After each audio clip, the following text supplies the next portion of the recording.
You think you're being bullied by your mom, but it's all in your head, right? Mom is just teaching you how to be a proper daughter-in-law, but you're so good at playing the victim. These were the words my husband Steve said when I told him about the harassment from my mother-in-law, Pamela. She throws away the meals I make and drops the laundry I hung out on the ground. To Steve, that seems like educating a daughter-in-law. Seeing me speechless, Steve just laughed mockingly and then said something unbelievable. My name is Laura. I'm 28 and work as an office worker at a pharmaceutical company. Steve was a college friend, and we got married 3 years ago. I lost my parents around the same time I graduated from college. It was so sudden, and as an only child, I felt doomed to a lifetime of loneliness. My parents didn't have much interaction with relatives, so mostly their acquaintances and friends attended the funeral. Without time to grieve, I started working at the company where I was hired as a new grad and met Steve through a friend. Out of pity for me losing my parents, Steve often took me to his parents' house from the beginning of our relationship. His parents welcomed me like their own daughter, and I never doubted our good relationship, even after marriage, often enjoying my mother-in-law's cooking. I wanted to continue working even after having children. If I couldn't leave our future children at daycare, there would be no one to help me with parenting since I lost my parents. When I shared this concern with Steve, he said, "Cram will take care of it," and things went smoothly. I ended up living with Pamela at my in-laws' house. My father-in-law was away on a job assignment, so it was just me, Steve, and Pamela living there. Things were fine at first, but after 3 years of living with my in-laws and not being able to conceive, Pamela's attitude towards me changed noticeably. She would say, "Laura, how many times do I have to tell you? You're the youngest in this house, so you should do the housework." On weekends, Pamela would always push her cleaning and laundry onto me. Even though I was living in their house and doing most of the household chores, Pamela just didn't seem to like me. She would purposefully drop my freshly laundered clothes in the yard and dirty the wash dishes, making me wash them again. She constantly nagged me over trivial things and lectured me about not being able to provide grandchildren yet. I was already feeling broken inside, and Steve's lack of understanding made it worse. I repeatedly told Steve about Pamela's harassment and insults, but his response was always, "You're imagining things, overthinking it." At that time, Pamela never harassed me in front of Steve, so maybe he couldn't believe his mother would do such awful things. But even without that, Steve's attitude was unacceptable. It was as if Pamela was the victim and I was the villain, making me realize I had no allies in my in-laws' house. Once Steve showed he didn't believe me, Pamela's harassment intensified. What used to be done behind Steve's back now happened even in front of him, like verbal abuse and harassment. Finally became pregnant around this time, but even as the tough period of morning sickness passed and I entered a stable phase, my heart wasn't light. Going on maternity leave and being constantly subjected to Pamela's relentless harassment, and Steve not only disbelieving me but joining Pamela in belittling me, were the main reasons. Even Steve, who was so happy when he first found out about the pregnancy, now joined Pamela in calling me a woman who does nothing but eat and sleep. I knew stress was bad for the baby, but I saw no solution. Despite the situation, the only person I could turn to for help was Steve. I decided to have a serious talk with him, recounting all the mistreatment from Pamela and hoping for a change in his condescending attitude for the sake of our unborn child. I picked a weekend and approached Steve, who was relaxing in the living room. "Hey, there's something I want to talk about." As I said that, Steve lazily lifted his face from his mobile phone. "Lately, both you and Pamela have been really cruel to me, and when Pamela harasses me, you just ignore it and pretend it's not happening. Can you stop doing that?" Steve, seemingly unsure whether to listen or not, stared blankly into the distance, then mockingly focused back on me. "That's just you overreacting. What mom does isn't harassment or anything. How can you say that? Throwing away the food I make without touching it, deliberately littering my room, isn't that harassment? Maybe mom is just trying to educate you to be a proper daughter-in-law. Why can't you understand that? Steve's words made my vision blur with disbelief. I unconsciously placed my hand on my stomach and looked down. There's no way I can raise a child in this awful in-law's house. Steve and Pamela's mindset will definitely have a bad influence on the child. Maybe it's normal for you and Pamela, but it's hard for me. I'm at my limit. My hand on my stomach trembled slightly. My anguished cry tore through me, but it didn't reach Steve. All that came back was his mocking laughter. At my breaking point, Steve said, "If it's so bad, why don't you leave? Neither mom nor I would be troubled by your absence."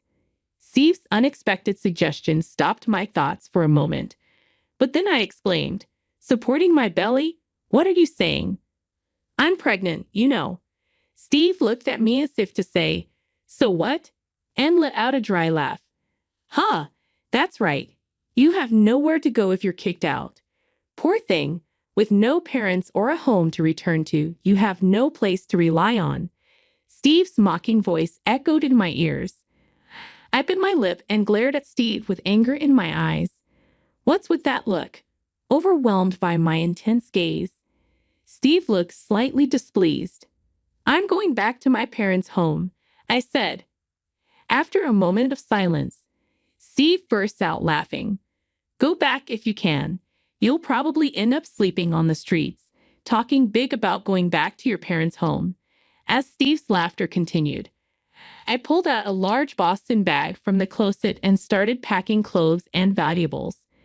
Steve seemed to believe I had no place to go other than his parents' house. He thought that even if I said I would leave out of stubbornness, I'd ultimately have no choice but to return. Pamela, hearing the conversation, came over and said, "It's your fault for not following our house's rules." Like Steve, Pamela seemed to be saying I should leave if I didn't like it. I had no intention of ever returning to my in-laws' house. Once I settled down after leaving, I planned to send divorce papers. After packing, I muttered to Steve and Pamela, still laughing unpleasantly, "Goodbye." I had decided then to raise this child on my own. They would never see the face of my unborn child. A year has passed since I left the in-laws' house. I successfully gave birth to a girl and am struggling with parenting alone. I haven't returned to the in-laws' house. 3 months after leaving, I sent Steve divorce papers, which were processed without issue. I'd also requested child support at the same time. But Steve hasn't paid child support, so it seems I'll need to talk to a lawyer and negotiate with him in the future. Trying to lift my sinking spirits, I looked up at the towering high-rise in front of me. A sign saying "Model Room Open for Viewing" stood at the entrance, and occasionally other visitors came to look around. I was thinking of buying a condo before returning to work. Where I'm living now is far from both my workplace and the nearest childcare center, making it inconvenient. Considering I'll be raising my child alone, I want to settle down in a fixed place soon. Fortunately, I have ample funds to buy a condo. After registering at the reception on the first floor, I was shown to a room on the top floor. Following the guide, I rode the elevator up. Arriving at the 50th floor, the elevator doors opened, and I was surprised. The person I saw was just as shocked to see me. The employee assigned to guide me turned out to be Steve. He was supposed to be working at a securities firm when we were married. But when did he switch jobs? Steve must have never imagined meeting me here. Clearly unsettled, he was starting his gaze around. Moreover, this was the top floor of an exclusive apartment, accessible only to those with a serious intention to buy. With an awkward smile, Steve began showing me around the top floor. His words were gentle, but his glances kept asking why I was there. We both felt uncomfortable, but the room itself was impeccable. It was close to my workplace and had an underground connection to a childcare center.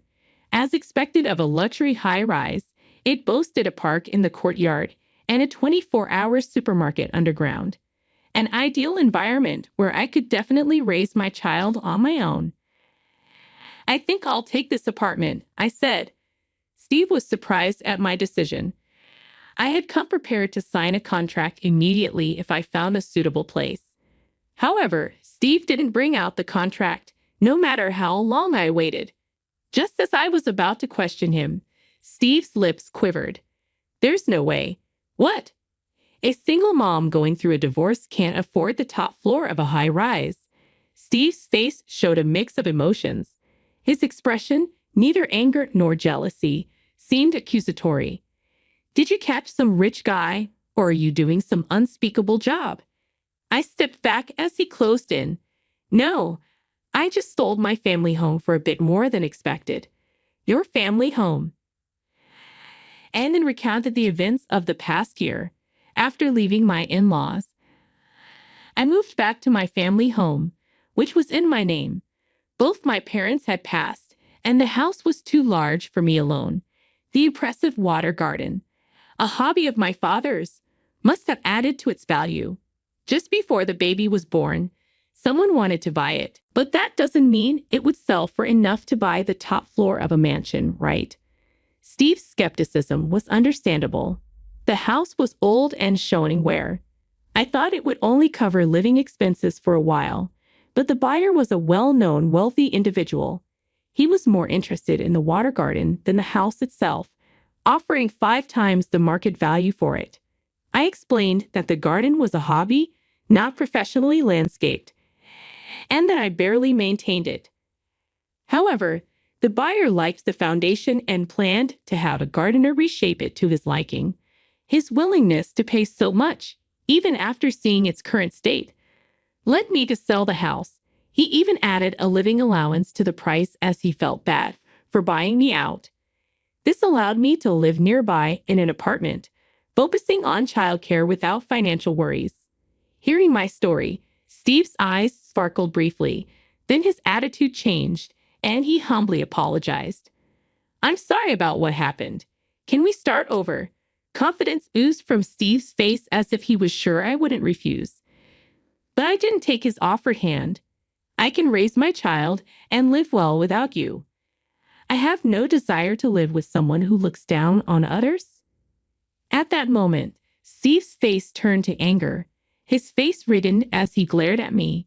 "You're refusing my offer to remarry you?" A colleague with the contract appeared behind Steve, perhaps curious about our long conversation. I glanced past Steve to greet the colleague, but Steve seemed oblivious. A woman being rich is just wrong. Women should just quietly support their men and stay at home. The colleague's face went pale. I silenced his attempt to intervene with a look. "Is that all you wanted to say? So you think you can look down on me now that you're rich? You were better off as a lifetime servant in your husband's house."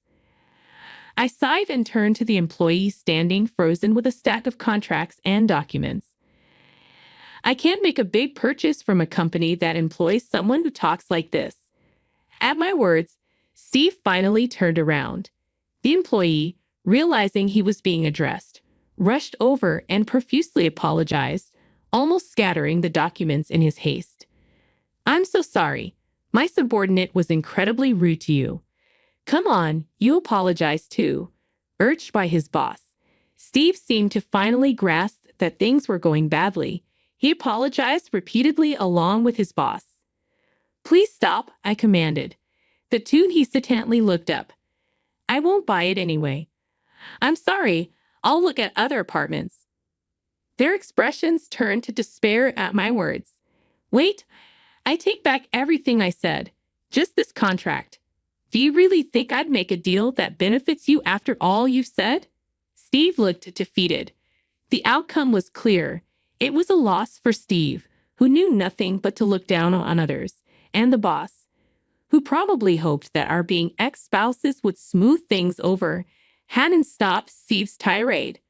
I didn't feel much sympathy.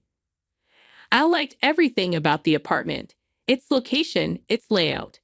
But it couldn't be helped. I didn't want to spend my money at a company with such people. Leaving them, I bowed and left the room. No one saw me off as I rode the elevator alone out of the building. I didn't look back as I walked away, searching for another model apartment. Later, I heard through Pamela that Steve had not only lost the big contract for the top floor of the high-rise, but also faced a pay cut and demotion for his verbal abuse towards me, a client, leading to his resignation. After resigning, Steve struggled to find another job, resorting to alcohol and gambling, with Pamela taking care of him. I once met Pamela at the supermarket. My son isn't working and stays at home taking his anger out on me. I'm sorry for everything. Please remarry him and come back, she pleaded. I quickly responded, why don't you leave the house if it's so bad? Pamela's face fell in despair, and I felt a slight sense of relief. I purchased an apartment in a different building and returned to work after putting my child in childcare. The money from selling my family home was more than enough to raise my child, but I loved my job and was asked to return, so I did. With a recent promotion, I'm now living a fulfilling life, juggling work and childcare.